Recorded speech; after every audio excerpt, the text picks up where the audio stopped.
أما بعد فأعوذ بالله من الشيطان الرجيم بسم الله الرحمن الرحيم فكلا أخذنا بذنبه فمنهم من أرسلنا عليه حاصبا ومنهم من أخذته الصيحة ومنهم من خسفنا به الأرض ومنهم من أغرقنا وما كان الله ليظلمهم ولكن كانوا أنفسهم يظلمون رب اشرح لي صدري ويسر لي أمري واحلل عقدة من لساني يفقهوا قولي رب زدني علما۔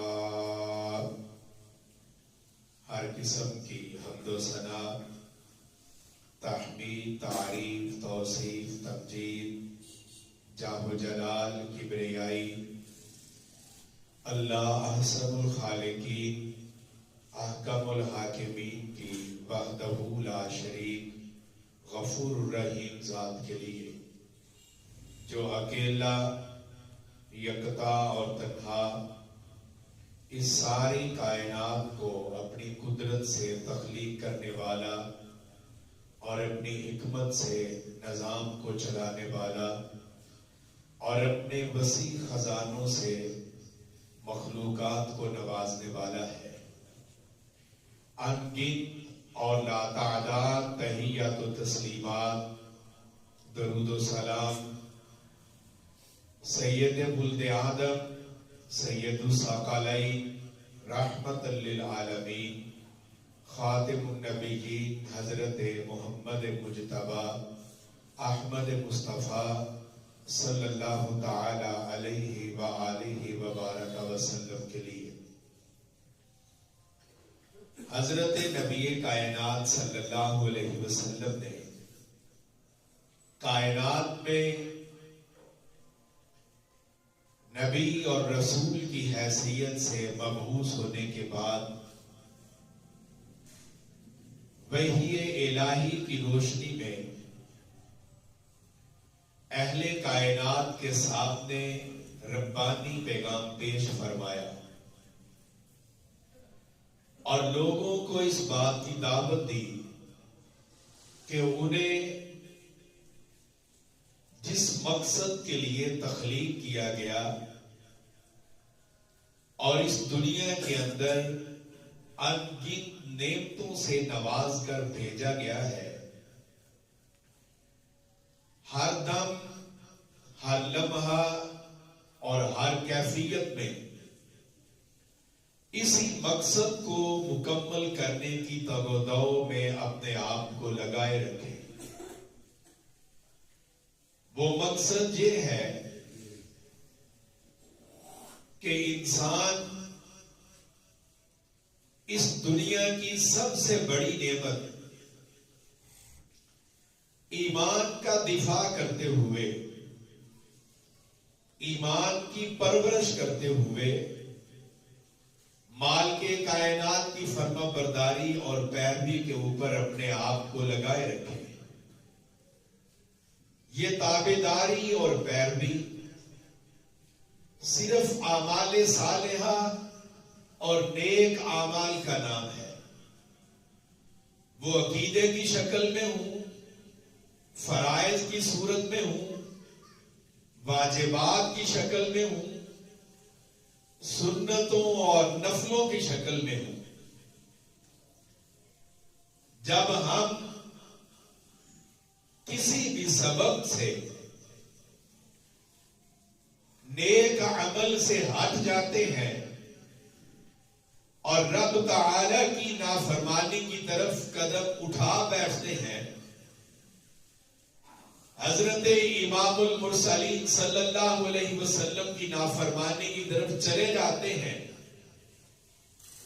پھر ہم اس مقصد کی تکمیل سے پیچھے ہٹ جاتے ہیں اور خود سوچئے، ہم انسان اگر اپنے گھر یا حویلی میں جہاں جانور رکھے ہوئے ہوں وہاں کتا بھی رکھ لے تو ہمیں اس سے مقصود یہ ہے کہ اسے اپنی ڈیوٹی پوری کرنی چاہیے، اسے ہماری فرما برداری کرنی چاہیے۔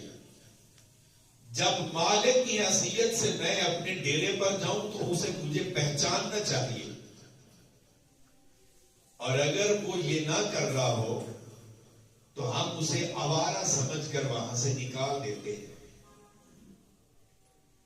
یہ کائنات کس کی ہے؟ یہ سورج کس کے حکم سے آتا ہے، چمکتا ہے، چلا جاتا ہے، چاند اپنی ڈیوٹی کر رہا ہے، دن رات بدل رہے ہیں، موسم آ جا رہے ہیں، نعمتوں کا ایک لامتنا ہی نہ ختم ہونے والا سلسلہ انسان کو دیا جا رہا ہے۔ یہ سب کس کی وجہ سے ہے؟ یہ کون دے رہا ہے؟ اگر یہ سب ہمارا رب دے رہا ہے اور ہمارا یہ عقیدہ ہے تو کیا ہمیں پھر اس کی بادشاہی اور کائنات میں رہتے ہوئے اس کی تابعداری کرنی چاہیے یا نہیں کرنی چاہیے؟ اور اگر آپ متفق ہیں کہ کرنی چاہیے تو جب ہم سے اس کی نافرمانی ہو، ہم اس کی شریعت کی مخالفت کریں، ہم حبیب کبریا حضرت سید الاولین والآخرین کی سنت کی مخالفت کریں، اخلاق حسنہ سے ہٹ جائیں، حلال سے دور ہو کر حرام کی طرف چلے جائیں، پابندی کرنے کی بجائے اپنے نفس کے غلام بن جائیں، تو پھر رب کو ہمارے اوپر ناراض ہونا چاہیے یا نہیں ہونا چاہیے؟ جب ہم سے کوئی ایسا کام ہوتا ہے، کوئی ایسی حرکت ہوتی ہے، بد اخلاقی کا مظاہرہ ہوتا ہے، ہم قرآن کی آیات کے احکام سے دور چلے جاتے ہیں، اس وقت ہمارا ایمان کمزور بھی ہو جاتا ہے، ہمارا ایمان میلا اور گدلا بھی ہو جاتا ہے، پھر ہماری روحانی قوتوں کی پرواز کمزور پڑ جاتی ہے، ہمارا تعلق باللہ، اپنے پروردگار کے ساتھ تعلق اور اپنے امام حضرت رسول اللہ صلی اللہ علیہ وسلم کے ساتھ تعلق کمزور ہو جاتا ہے۔ اگر دنیا میں ہم اپنے کسی رشتہ دار کے ساتھ اچھا تعلق نہ رکھیں، اس کی دعوت قبول نہ کریں، اس کے ساتھ محبت نہ کریں، اس کی کسی پریشانی کے اندر شریک نہ ہوں، اس کے پاس آنا جانا چھوڑ دیں، تو اس رشتہ دار اور دوست کے ساتھ ہمارا تعلق برقرار رہتا ہے اور محبت مضبوط رہتی ہے یا اس میں فرق آ جاتا ہے؟ جب ہم اپنی مرضی کر رہے ہوتے ہیں، جب ہم اپنے نفس کے پیچھے لگ رہے ہوتے ہیں، جب ہم اللہ کے احکام سے ہٹ کر اپنے مفادات کا تحفظ کر رہے ہوتے ہیں، جب ہم شریعت کی تابعداری کے لیے قربانی دینے کے لیے اپنے آپ کو تیار نہیں کرتے اور ہم سے گناہ ہو جاتا ہے، نافرمانی ہو جاتی ہے، وہ اللہ کو پسند نہیں ہوتی، اور جب وہ پسند نہیں کرتا ہے تو پھر وہ اپنے بندوں کو سزا کے طور پر سمجھانے کے لیے دنیا کے اندر بھی اپنے ناراضگی اور غصے کا اظہار کرتا ہے، آخرت میں بھی کرے گا۔ یہ نافرمانی اور یہ ایسے اعمال جو گناہوں کے اوپر مشتمل ہیں، یہ ہمارے لیے کیا سزائیں لے کے آتے ہیں؟ مالک کائنات نے اپنے پہلے بندے حضرت آدم علیہ السلام کا تذکرہ کیا ہے، فرشتوں کا حکم دیا کہ میرے بندے آدم کو سجدہ کرو، تمام فرشتوں نے سجدہ کیا، الا ابلیس، مگر ابلیس شیطان نے رب کی تابعداری کرتے ہوئے سجدہ نہ کیا، اپنے آپ کو پیروی سے نکال لیا، نافرمانی کی۔ اللہ نے پوچھا کیوں کیا ہے؟ تکبر کیا ہے؟ کہا ہاں میں بڑا ہوں، مجھ میں تکبر بھی ہے، آدم میرے مقابلے میں کچھ نہیں۔ اللہ نے اس پر اپنی لعنت کر دی، اسے اپنی رحمت سے دور کر دیا، اس کا انجام جہنم اعلان کر دیا، اس کے پیچھے چلنے والوں کو بھی بتا دیا کہ تمہیں بھی اس کے ساتھ جہنم کی آگ کے اندر پھینک دوں گا۔ وہ مقام، وہ مرتبہ، وہ شناخت، وہ پہچان جو اس واقعہ سے قبل فرشتوں کے ساتھ رہتے ہوئے اس کو حاصل تھی، جب اس نے رب کی تابعداری نہ کی، وہ سب کچھ اللہ نے اسے واپس لے لیا اور اسے اپنی رحمت سے دور کر کے اسے لعنت کا حقدار بنا دیا۔ یہ کیوں ہوا؟ گناہوں کی وجہ سے۔ جب اس نے تابعداری نہیں کی ہے تو اللہ نے وہ سب چھین لیا ہے۔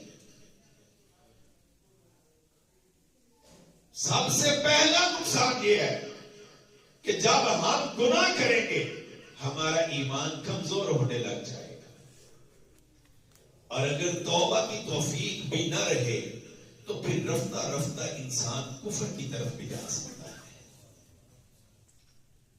پھر انسان شرک کی طرف بھی جا سکتا ہے۔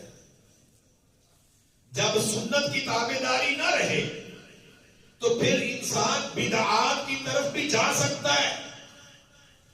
جب فرائض کی پابندی نہ کی جائے تو پھر انسان فرائض کو چھوڑ کر اللہ کی مخالفت کی طرف جا سکتا ہے۔ اور پھر سوچئے، جہاں شرک ہو، بدعات ہوں، فرائض ادا نہ ہوں، حلال کی پابندی نہ کی جائے، حرام دھڑلے کے ساتھ کیا جا رہا ہو، بد اخلاقی کا مظاہرہ کیا جا رہا ہو، یہ سارے گناہ معاشرے کے اندر اپنی پوری قوت کے ساتھ موجود ہوں، اور انسان بسا اوقات یہ نافرمانی اور گناہ کرتے ہوئے شرم بھی محسوس نہ کرے، پوری جرت کے ساتھ، ہمت کے ساتھ، ہٹ دھرمی کے ساتھ، ضد کے ساتھ، دلائل کے ساتھ گناہ کر رہے ہوں، تو پھر وہاں اللہ کی رحمت اترتی ہے یا اس کی ناراضی کا نزول ہوتا ہے؟ سورہ عنکبوت کے اندر اللہ تعالی نے کئی چیزوں کو اکٹھا کر کے ذکر فرمایا ہے۔ فَكُلًّا أَخَذْنَا بِذَنبِهِ، ہر کسی کو ہم نے اس کے گناہوں کے سبب پکڑا ہے۔ گناہوں کی وجہ سے انسان رب کے عذاب کی پکڑ میں آتا ہے، اس کی سزا میں آتا ہے، اس کے غضب کا شکار ہوتا ہے۔ فَمِنْهُمْ مَنْ أَرْسَلْنَا عَلَيْهِ حَاصِبًا، کچھ گنہگار وہ تھے جن پر اللہ نے پتھروں کا عذاب نازل کر دیا، جس طرح قوم عاد کے ساتھ ہوا، قوم لوط کے ساتھ ہوا۔ ایک وقت تک اللہ اپنے بندوں کو مہلت بھی دیتا ہے، رسی ڈھیلی کرتا ہے، شاید سمجھ جائے، دلائل بھی دیے جاتے ہیں، اسے چیزیں دکھائی بھی جاتی ہیں، اور جب انسان مسلسل آنکھیں بند رکھتا ہے تو پھر اللہ وہ رسی کھینچ لیتا ہے، اور یہی رسی اللہ نے قوم عاد اور قوم لوط کے اوپر کھینچی تو پھر اس نے آسمان کی بلندیوں سے پتھروں کا عذاب اس قوم پر نازل فرما دیا ہے۔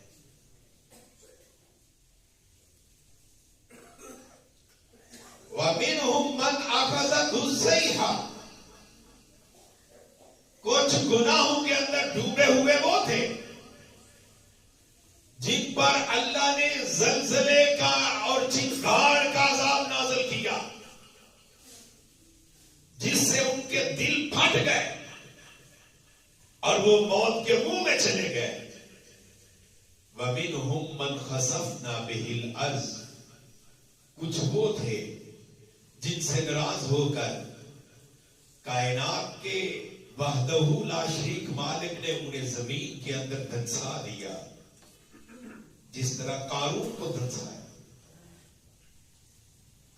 وَمِنْهُمْ مَنْ أَغْرَقْنَا، کچھ وہ تھے جنہیں پانی کے اندر غرق کر دیا، جیسے فرعون اس کے لشکر کے ساتھ ہوا۔ وَمَا كَانَ اللَّهُ لِيَظْلِمَهُمْ، اللہ اپنے بندوں پر ظلم نہیں کرتا ہے، اللہ اپنے بندوں پر ظلم نہیں کرتا۔ اللہ تو عدل کرنے والا ہے، وہ صرف عدل نہیں کرتا، وہ کہتا ہے کہ وَيَعْفُو عَنْ كَثِيرٍ، میں تو بہت سارے معاملات ویسے تمہیں معاف کر دیتا ہوں۔ اور یارو اگر اللہ کا عفو و درگزر کا دروازہ نہ کھلا ہو، وہ ہمیں معاف نہ کر رہا ہو، ہر شخص مجھ سمیت اپنے گریبان کے اندر جان کے دیکھے کتنے گناہ ہمارے دامن کے ساتھ چمٹے ہوئے ہیں، اور ہمارا کردار کتنا آلودہ ہے، جھوٹ میں، غیبت میں، چغلیوں میں اور طرح طرح کے گناہوں کے اندر ہم ڈوبے ہوئے ہیں۔ ہماری فکر، ہماری سوچ، ہمارے ارادے، ہمارا اخلاق اگر ایک ایک چیز کے اوپر پکڑ شروع ہو جائے تو رب تعالی قرآن میں یہ بات ارشاد فرماتا ہے کہ پھر اس زمین پر کوئی زندہ باقی نہ بچے۔ وَيَعْفُو عَنْ كَثِيرٍ، وہ بہت سارے معاملات میں اپنے بندوں کو ویسے ہی معاف کر دیتا ہے، اپنی رحمت سے معاف کر دیتا ہے۔ بندہ نیکی کرتا ہے، وہ نیکی کرنے سے ہی معاف کر دیتا ہے۔ جس طرح حضرت نبی کائنات صلی اللہ علیہ وسلم نے ارشاد فرمایا کہ بندہ وضو کرتا ہے، وضو کی برکت سے ناخنوں کے نیچے چھپے ہوئے گناہ بھی پانی کے ساتھ بہہ جاتے ہیں۔ وَيَعْفُو عَنْ كَثِيرٍ وَمَا كَانَ اللَّهُ لِيَظْلِمَهُمْ، اللہ اپنے بندوں پر ظلم نہیں کرتا ہے، انسان خود اپنے اوپر ظلم کرتا ہے، شریعت سے ہٹ کے، نافرمانی کر کے، گناہ کر کے، نفس کے پیچھے لگ کر، دوستوں کے ساتھ چل کے، اپنے مفادات کے نام پر جب طرح طرح کے وہ کام ہم کرتے ہیں جو ہمارے رب نے ہمارے لیے جائز قرار نہیں دیے ہیں، تو پھر ان کاموں کا نتیجہ کچھ اس دنیا کے اندر ظاہر ہوتا ہے۔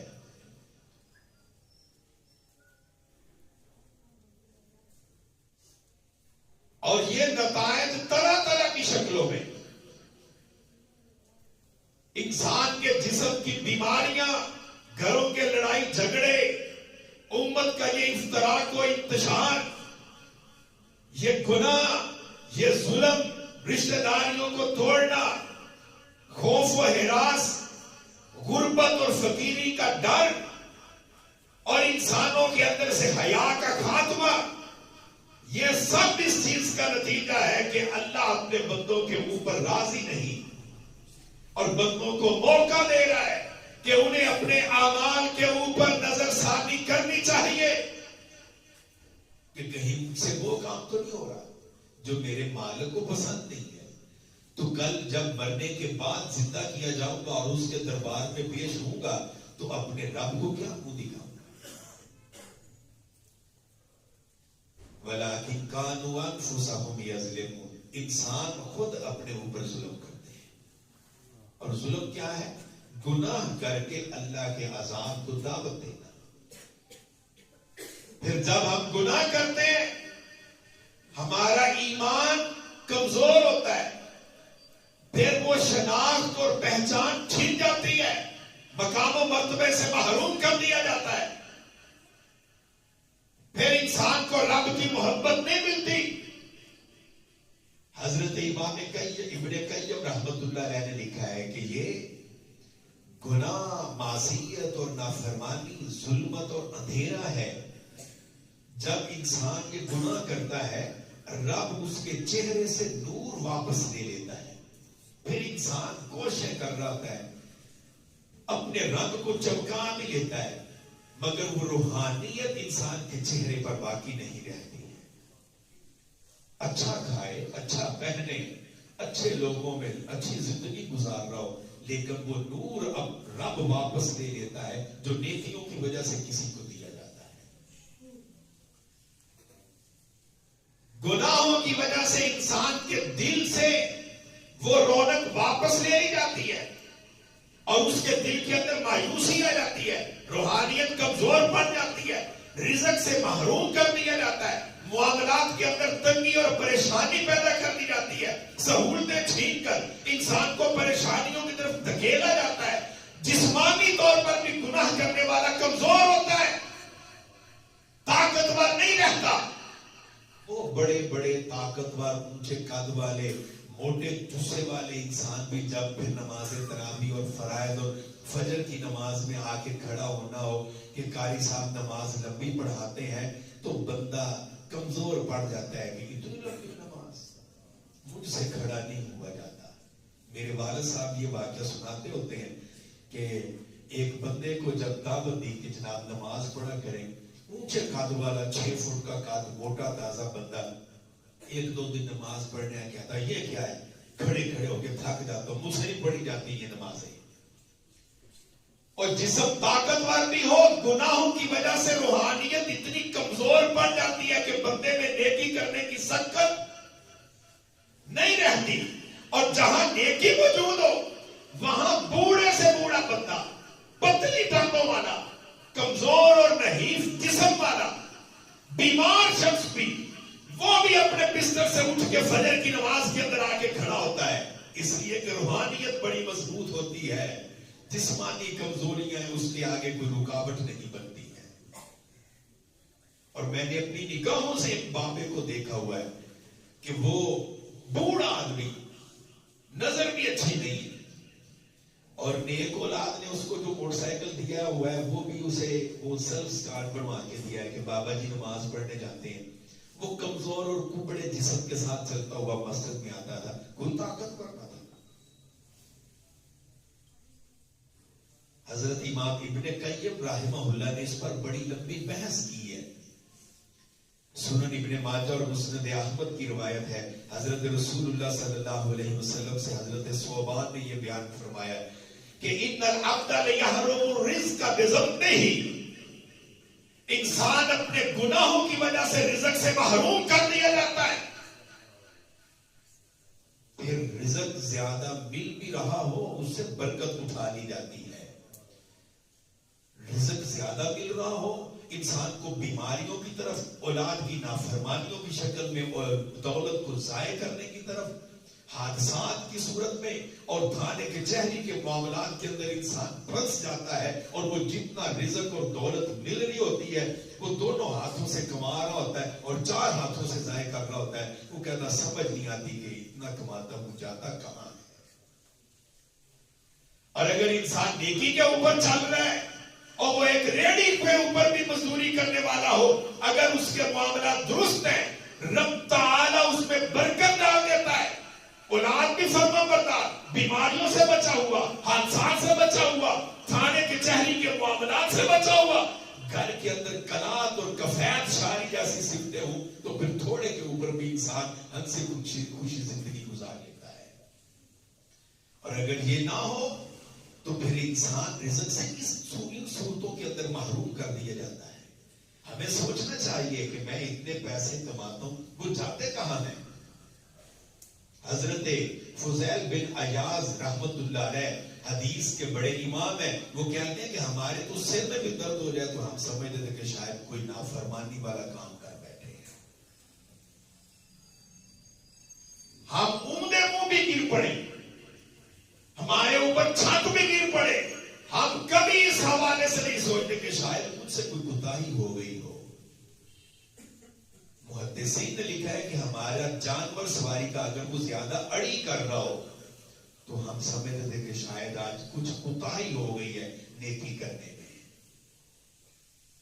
کاش یہ فکر، یہ اندازے، یہ سوچ کا انداز ہمارے پاس بھی ہو کہ میری زندگی میں جو پریشانیاں، بیماریاں، مسائل، الجھے ہوئے معاملات اور میں جس بھنور کے اندر پھنسا ہوا ہوں صبح سے لے کر شام تک میں یہی گنتا رہتا ہوں کہ وہ پریشانی، یہ مصیبت، ایسی بلا، ایسی آفت. کبھی اپنے اوپر بھی غور کروں کہ یہ سب رب کی نافرمانیوں کا صلہ تو نہیں مجھ کو مل رہا. اور حضرت ابن عباس رضی اللہ تعالی عنہما نے جو خوبصورت تبصرہ کیا ہے، یہ موضوع تو بہت لمبا ہے اور ہم مسلمانوں کی حیثیت سے ہمیں بار بار ان چیزوں کے اوپر گہرا غور و فکر کرنا چاہیے. حضرت ابن عباس نے تبصرہ فرمایا ہے کہ جو نیکی ہے ضیاء فی الوجہ، نیکی کی وجہ سے انسان کو چہرے کے اوپر نورانیت دے دی جاتی ہے، اس کے چہرے کے اوپر ایک سکون آ جاتا ہے. اڑا ہوا رنگ اور چہرہ اس کا نہیں ہوتا. وَنُورًا فِي الْقَلْبِ، اس کے دل کے اندر بھی عرش والا رب اپنا نور اتار دیتا ہے. وَسِعَةً فِي الرِّزْقِ، رزق میں وسعت دے دی جاتی ہے. ہم صرف مقدار کے اوپر رہتے ہیں. کبھی برکت کے موضوع پر بھی بات ہوگی. ہم مقدار کے اوپر ہیں، اتنے زیادہ اتنے زیادہ اتنے زیادہ. ہم برکت کی طرف اپنے آپ کو لے کے نہیں آتے کہ اللہ تو برکتوں والا ہے، ہمیں برکتیں بھی عطا فرما. اور جب ڈھیر لگا ہوا ہو اور برکت نہ ہو تو وہ کافی نہیں ہوتا. وَقُوَّةً فِي الْبَدْنِ، نیکی کی وجہ سے انسان کے بدن کے اندر طاقت آتی ہے. وَمُحَبَّةً فِي قُلُوبِ الْخَلْقِ، اللہ اپنی مخلوق کے دلوں میں اس بندے کی محبت پیدا فرما دیتا ہے. وَإِنَّ لِلسَّيِّئَةِ سَوَادًا فِي الْوَجْهِ، اور گناہوں کی وجہ سے انسان کے چہرے کو رونق سے محروم کر دیا جاتا ہے. وہ پریشان، مسائل کے اندر گھرا ہوا، سکون سے محروم ہے. نہ اس کے دل میں سکون ہے، نہ اس کے چہرے کے اوپر سکون ہے، نہ اس کی آنکھوں کے اندر اطمینان ہے. وَظُلْمَةً فِي الْقَبْرِ وَالْقَلْبِ، اس کا دل بھی اندھیروں سے بھر دیا جاتا ہے، اس کی قبر بھی سرا کر دی جاتی ہے. وَوَهْنًا فِي الْبَدْنِ، اس کا جسم کمزور کر دیا جاتا ہے. وَنُقْصًا فِي الرِّزْقِ، اس کا رزق کم کر دیا جاتا ہے. وَبُغْضَةً فِي قُلُوبِ الْخَلْقِ، اللہ ناراض ہو کر اس بندے کی نفرت اپنی مخلوق کے دلوں کے اندر ڈال دیتا ہے. یارو ہم نیکیاں کرنے آئے ہیں اور جب گناہوں کا بوجھ اپنے اوپر لاتا ہوا ہو اور رب راضی نہ ہو تو ہم اس کی رحمتیں کیسے لیں گے. حضرت عبداللہ ابن عباس سے یہ روایت ہے، رسول اللہ صلی اللہ علیہ وسلم نے فرمایا ما ظہر الغلول فی قوم قط الا القی فی قلوبہم الرعب. یہ باتیں ذرا اپنے دل کے اندر ان کو جگہ دیں اور اپنا احتساب ہمیں کرنا چاہیے. حضرت رسول اللہ صلی اللہ علیہ وسلم نے فرمایا کہ جب کسی قوم میں خیانت کرنے کا گناہ آ جاتا ہے، امانت دار نہیں رہتی، دیانت کا جنازہ نکل جاتا ہے. کسی کے پاس امانت رکھ کے دیکھو وہ بددیانتی کرتا ہے. کہا جس قوم میں خیانت ظاہر ہو جائے، آپ اپنی گلی، اپنے محلے اور اپنی کالونی میں نکلے اور بتائیں کتنے لوگ دیانتدار ہیں جن کے پاس آپ اعتماد کر کے آنکھیں بند کر کے پیسے رکھتے ہیں، اپنے گھر کا زیور اٹھا کے اس کے پاس رکھ دیں گے، جناب کے رکھیں. وہ مسلمان ہے، نیکیاں کرنے والا بھی ہے، لیکن خوف کیوں ہے دل میں؟ اس لیے کہ امانت نہیں ہے. حضرت رسول اللہ صلی اللہ علیہ وسلم فرماتے ہیں کہ پھر جب امانت نہ رہے القی فی قلوبہم الرعب، اللہ اس قوم کے دل کے اندر رعب اتار دیتا ہے. پھر وہ ڈرے ہوئے ہوتے ہیں، خوف ہوتا ہے.